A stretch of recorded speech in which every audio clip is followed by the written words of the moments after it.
Hello and welcome to today's video as we go over my power rankings based on stats as it stands currently in Lol Esports. Understanding first stand is about to begin in a few days, and tomorrow we're going to do maybe a team rankings video. Well, not team rankings video, we're doing one right now, but a deeper dive into the playoff stats of these teams. Saturday, probably a player comparison video. That may be lengthy. I have to figure out how I want to actually execute that.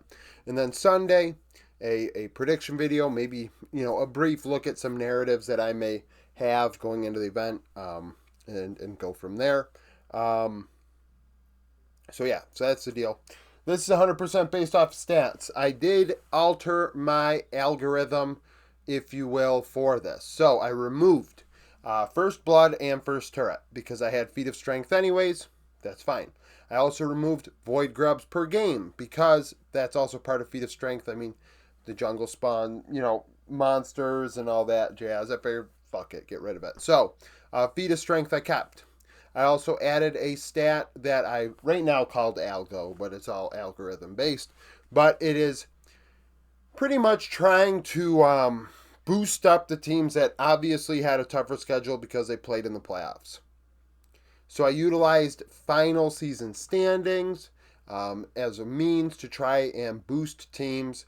When we mix regions together, it's a work in progress.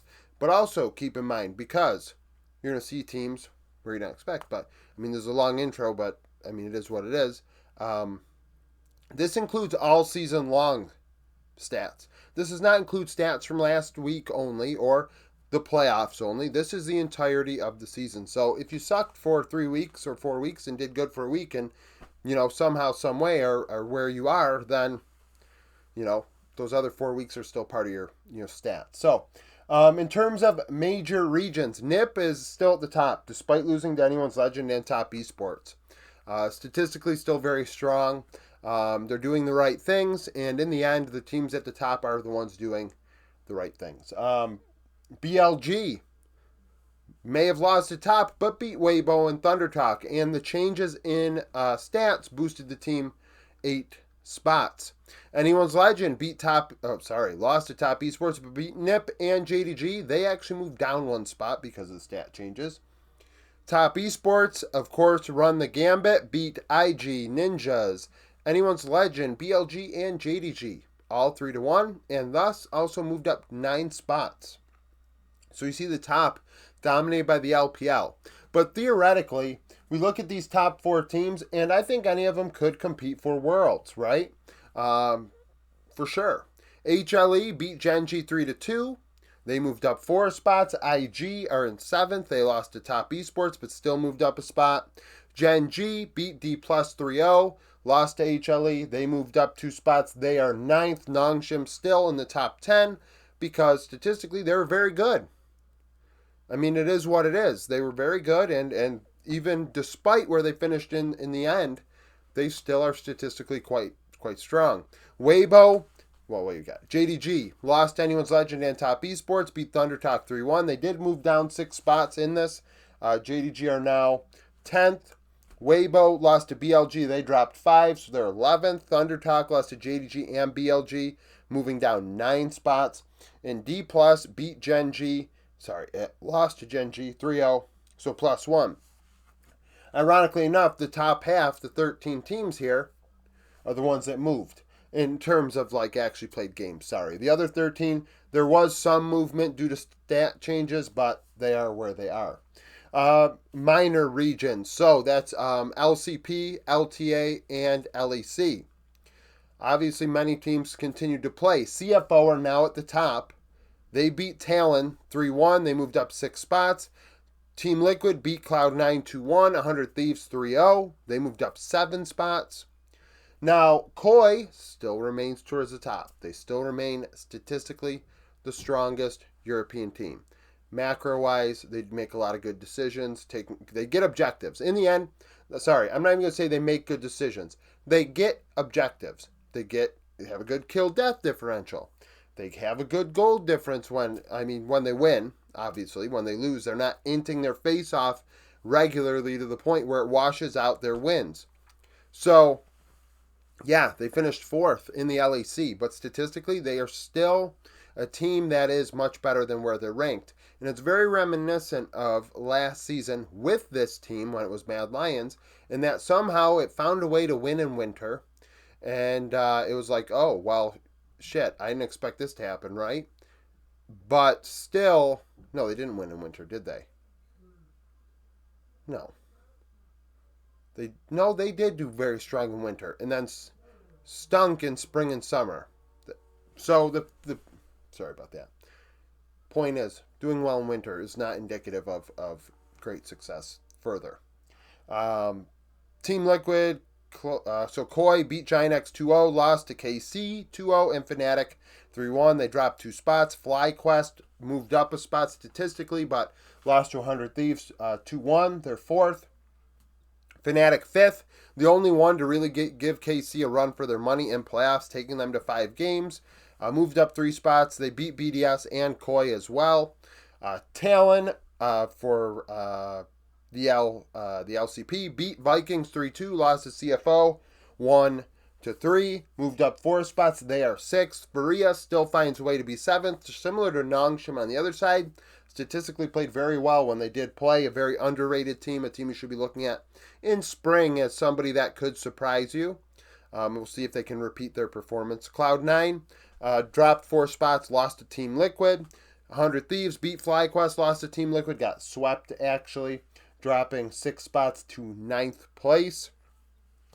G2 beat KC 3-1, then got swept by KC. Statistically, they still moved up 3 spots as they've played a lot of games, right? It's not just those last 2 series that they did play. KC remain 11th. So they beat Fnatic 3-2, swept G2, also lost to G2. You just got to factor in all the games, not just what happened recently in the flavor of the week. Vikings Esports beat Talon. No, they didn't. Jesus Christ. They lost to Talon. I mean, I have it on the damn board here. So, lost to Talon. 3-2. Dropped 4 spots. Vikings is a team to definitely watch out for going forward. They're 12th. BDS beat Vitality, lost to Fnatic. They are 15th. Vitality lost to BDS, dropped 2 spots. They are now 21st. Giant X 22nd. They beat Heretics, but lost to Koi, and actually supposedly they're making roster change, and we'll talk about roster changes after first stand.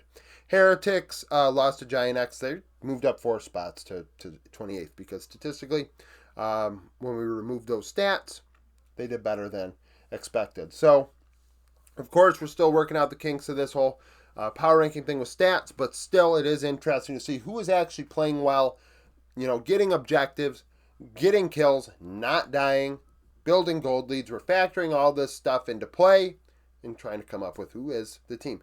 Not just looking at win-loss. Win-loss is, in the end, all that matters. But it's nice to see also who is the best team of 2025?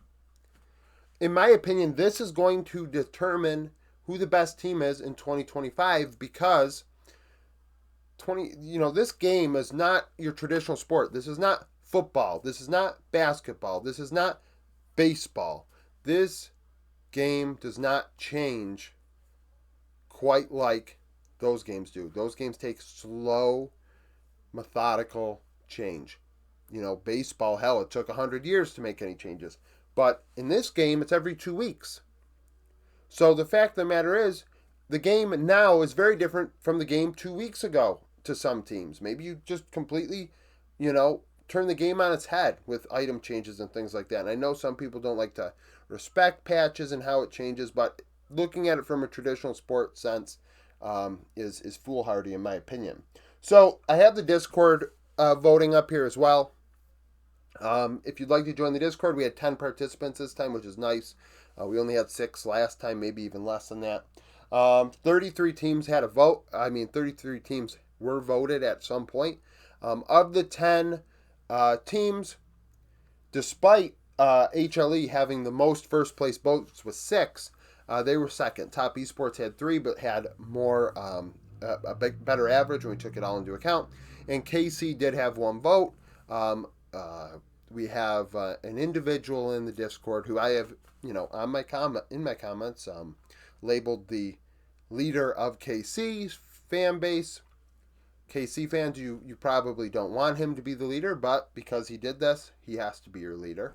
And it's a sad, sad thing to have happen. But either way, so got Top Esports, HLE, Gen G, Anyone's Legend, BLG, D+, JDG, NIP. I think it makes sense. Those top 8 teams, I could theoretically, NIP not so much, but the top 7, and I probably should, NIP obviously statistically playing very well, but I said those top 6 or 7 teams could compete for Worlds. I guess putting NIP in there is definitely kind of risky. But KC 9th. Then we have our first NA team with Team Liquid in 10th. CFO 13th. So really, first and second, we expect those teams to do very well at first stand. But then 9th, 10th, 13th, the difference is very minimal in opinion of at least my people on the Discord who did choose to participate. Something interesting. So teams that receive 10 votes obviously are going to be ranked above teams that are only on 9 ballots. T1, ThunderTalk, G2, 100 Thieves, and Koi were only on 9 ballots each. Weibo 8, Cloud9 7, and then DRX and Viking Esports 6 each.